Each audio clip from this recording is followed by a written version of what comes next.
बिस्मिल्लाहिर्रहमानिर्रहीम। जैसे कि हमने लास्ट लेक्चर में पढ़ा था CM, how to calculate the CM of the garment. CM means cost per minute. तो वो हमारे पास जो कॉस्ट आई थी CM हमने एक गारमेंट की निकाली थी 0.75। अब इसको पर डे निकालने के लिए हमें पहले प्रोडक्शन का पता होना चाहिए कि हमारी प्रोडक्शन एक दिन में कितनी आ रही। तो प्रोडक्शन निकालने का फार्मूला ये है, production per day is equal to efficiency into number of workers into shift time divided by SAM. SAM क्या होता है? Standard allowed minutes. जितना टाइम लगता है आपका एक गारमेंट्स में कंप्लीट करने में, गारमेंट साइकिल कंप्लीट करने में, वो सैम कहलाता है। प्लस उसमें जो अलाउंसेज होते हैं वो डालते हैं।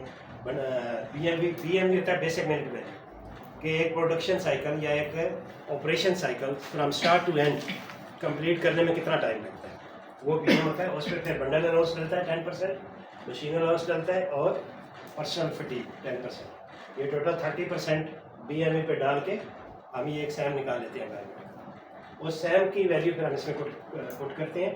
एफिशिएंसी कितनी है, एफिशिएंसी पे हमारे वर्कर काम कर रहे हैं वो आएगी इनटू नंबर ऑफ वर्कर्स कितनी है हमारे पास, कितनी मशीन्स हैं, कितने बंदे काम करने वाले हैं उस पर, वो आएगा into shift time. Shift time कितने आवर्स हम काम कर रहे हैं एक दिन।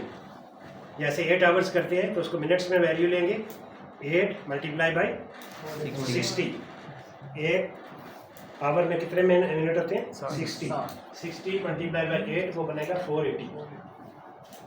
जब फार्मूले में वैल्यू पुट की तो एफिशिएंसी लेट सपोज हमारे वर्कर काम कर रहे हैं 80% पे, तो 180 इंटू नंबर ऑफ वर्कर्स हमारे पास हैं 150 इंटू हमारे पास शिफ्ट टाइम क्या है 480 डिवाइडेड बाई जो हमारे पास सैम निकला था। जैसे हमारे पास बेसिक मिनट वैल्यू निकली थी 20, इस पर 30% हमने और ऐड किया 26 मिनट बना, उसको 26 से डिवाइड किया तो हमारे पास 2215 यानी 2215 पीस पर डे प्रोडक्शन। ये हमारा टारगेट है पर डे प्रोडक्शन का, अभी नहीं। तो ये अब क्या करेंगे, आप आपने अपने PO का लीड टाइम अगर निकालना है, जैसे कस्टमर आपको कहता है या कोई भी आपसे कहता है कि आपके PO का लीड टाइम क्या है, कितना टाइम लगेगा। Lead what do you mean by lead time? To complete the task, any task to complete, वो जो होता है वो लीड टाइम कहता है। तो आपके PO में कितने दिन लगने हैं, आपके पास पर डे प्रोडक्शन कितनी है 2215, PO क्वांटिटी कितनी है 50,000 पीस डिवाइडेड बाई 2215, तो कितने दिन लगे 23 डेज।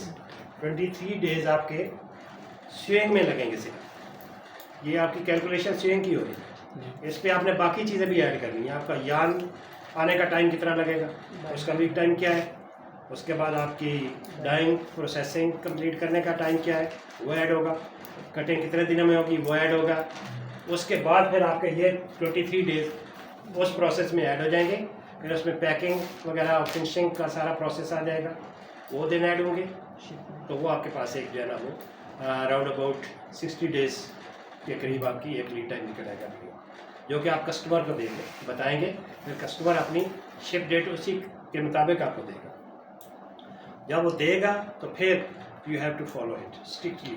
अगर आप नहीं करेंगे, कस्टमर आपकी प्रोडक्ट जो है ना वो उसको बाय एयर लेगा, बाय सी की बजाय बाय एयर। बाय एयर का आपको पता है कॉस्ट बहुत ज़्यादा होती है। गारमेंट से भी जितने पे बेच रहे हैं उससे भी कहीं ज़्यादा होगी उसकी कॉस्ट, तो बहुत महंगा पड़ेगा, बहुत लॉस होगा। इसलिए आपने लीड टाइम को फॉलो कर आपको निकालना आना चाहिए, प्लस आपको फॉलो आना चाहिए। ठीक है, एग्जीक्यूशन आपकी इस तरह होनी चाहिए कि आपकी जो T&A है या जो आपके टारगेट डेज हैं या जो आपकी टारगेट शिप डेट है उसके अंदर सारा काम आपका कंप्लीट है।